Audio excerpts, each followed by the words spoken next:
अब construction of DC machine को detail में देखते हैं। उसमें जो पहला पार्ट है उसको स्टेटर बोलते हैं। स्टेटर डीसी मशीन का आउटर पार्ट होता है और इसका फंक्शन क्या होता है, ये मशीन को मैकेनिकल सपोर्ट प्रोवाइड करता है।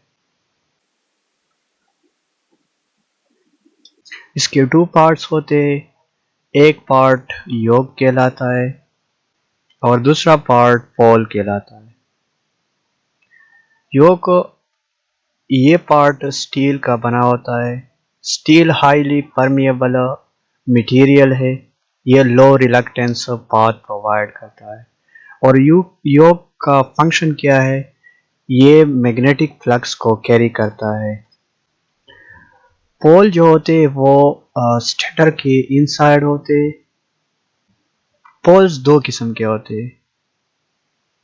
पोल्स या तो परमानेंट मैग्नेट होंगे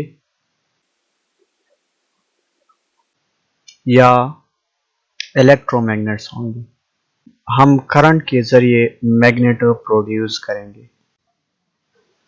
परमानेंट मैग्नेट की एडवांटेज ये है कि इसमें फील्ड लॉस नहीं होता, क्योंकि इस मैग्नेट के लिए करंट रिक्वायर्ड नहीं होता, इसलिए पावर लॉस नहीं होता। दूसरी एडवांटेज ये है कि जिस मशीन में परमानेंट मैग्नेट हो वो स्मॉलर इन साइज होता है और वेट में लाइट होता है। लेकिन इसकी डिसएडवांटेज ये है कि ये कांस्टेंट फ्लक्स प्रोवाइड करता है। परमानेंट मैग्नेट्स के फ्लक्स को हम एडजस्ट नहीं कर सकते।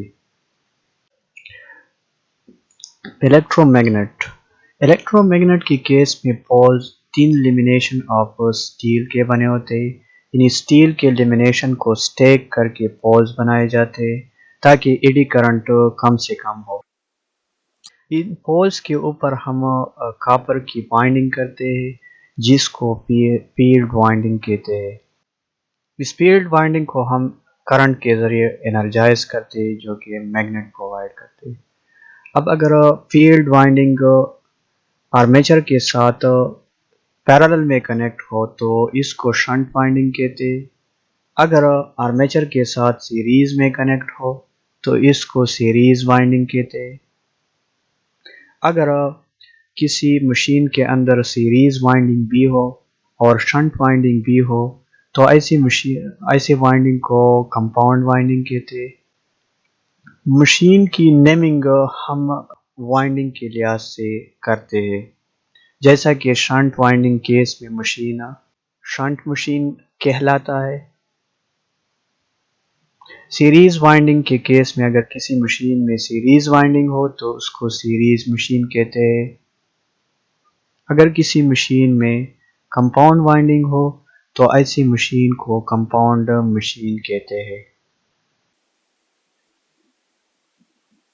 कंपाउंड मशीन फिर टू टाइप्स के होते हैं। एक होता है कम्युलेटिव कंपाउंड और एक होता है डिफरेंशियल कंपाउंड। कम्युलेटिव कंपाउंड में सीरीज वाइंडिंग का फ्लक्स और शंट वाइंडिंग का फ्लक्स एड होके रिजल्टेंट फ्लक्स बनाता है।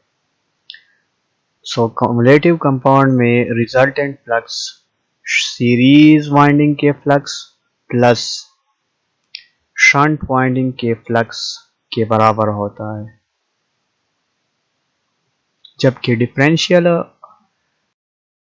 कंपाउंड में रिजल्टेंट किस चीज के बराबर होता है, सीरीज और शंट के डिफरेंस के बराबर होता है।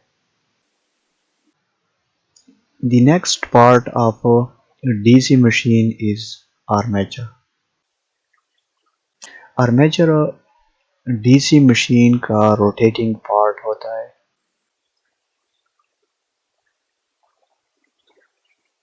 स्टील के लेमिनेशंस को स्टैक करके आर्मेचर बनाया जाता है। अब हम स्टील को क्यों यूज करते हैं फॉर आर्मेचर मेकिंग, स्टील एक हाईली परमिएबल मटेरियल है। हाईली परमिएबल का मतलब क्या है? लो reluctance path for magnetic flux, यानी स्टील मैग्नेटिक फ्लक्स के लिए लो रिलक्टेंस पाथ प्रोवाइड करता है। स्टील में मैग्नेटिक फ्लक्स के लिए अपोजिशन कम होता है, इसलिए हम स्टील यूज करते हैं फॉर आर्मेचर मेकिंग। और दूसरा ये लेमिनेशन आपस में इलेक्ट्रिकली इंसुलेटेड होते हैं।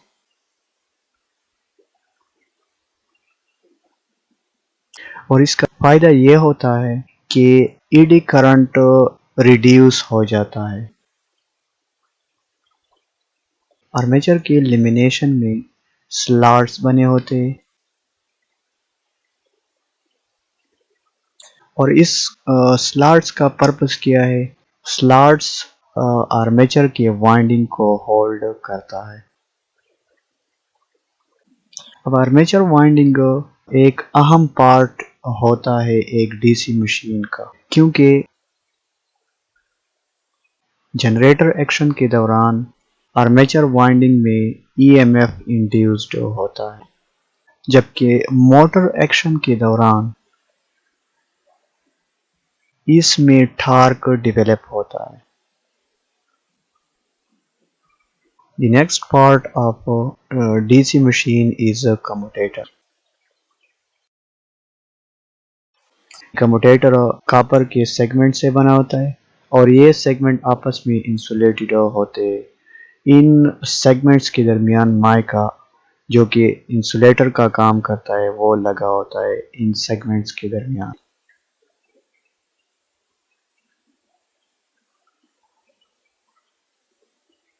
अब चूंकि हम आर्मेचर के वाइंडिंग को कम्यूटेटर के साथ कनेक्ट करते हैं, आर्मेचर वाइंडिंग को कम्यूटेटर के साथ किस तरीके से कनेक्ट किया है, इस कनेक्शन की बुनियाद पे आर्मेचर के टू टाइप्स ऑफ वाइंडिंग बनते हैं। एक होता है लैप वाइंडिंग और दूसरा है वेव वाइंडिंग। इसको हम सक्सीडिंग लेक्चर्स में डिस्कस करेंगे। नाउ कम्यूटेटर डीसी मशीन में एक अहम रोल अदा करता है। जैसा कि जनरेटर में कम्यूटेटर का फंक्शन क्या है? कम्यूटेटर जनरेटर के अंदर एसी को डीसी में कन्वर्ट करता है।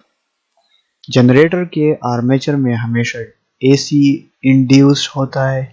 इस एसी को डीसी में कन्वर्ट करना कम्यूटेटर का काम है। मोटर के अंदर कम्यूटेटर की फंक्शन क्या है? मोटर के अंदर कम्यूटेटर टॉर्क को यूनि डायरेक्शनल एक स्पेसिफिक डायरेक्शन में डेवलप करता है। इस सेंटेंस को डायग्रामेटिकली देखते हैं कि इसका क्या मतलब है।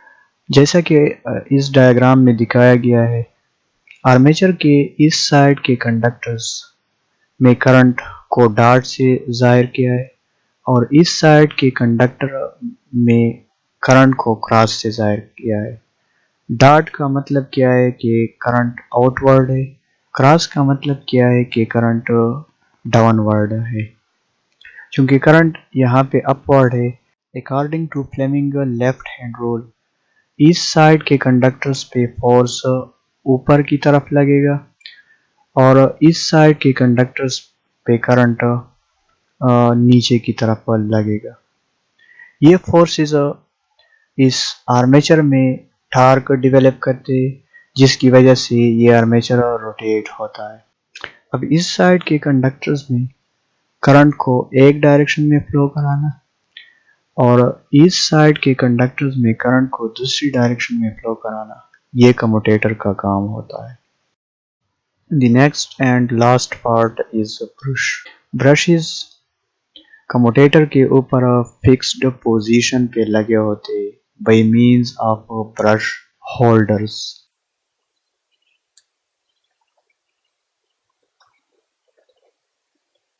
ब्रश होल्डर के अंदर स्प्रिंग लगा होता है जो कि एक फिक्स प्रेशर एक्सर्ट करता है ब्रशेस पे, जिसकी वजह से ब्रशेस कम्यूटेटर के साथ एक प्रॉपर कांटेक्ट मेंटेन रखता है।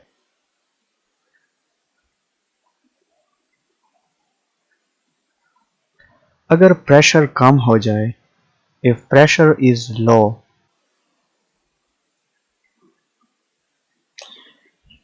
तो इसका रिजल्ट क्या होगा? Poor contact between brushes and commutator. Commutator और ब्रशेस के दरमियान पुअर कांटेक्ट होगा,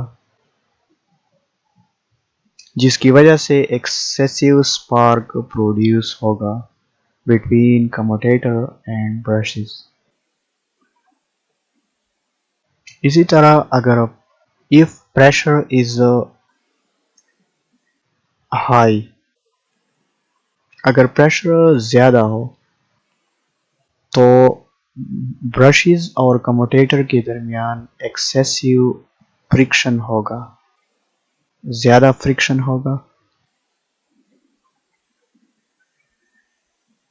जिसकी वजह से कम्यूटेटर ख़राब होगा और कम्यूटेटर और हीट होगा। तो ये ब्रश होल्डर के अंदर स्प्रिंग होता है जो कि एक फिक्स प्रेशर एक्सर्ट करता है फॉर मेंटेनिंग प्रॉपर कांटेक्ट। ये ब्रश किस चीज़ का बना होता है? कार्बन या ग्रेफाइट का।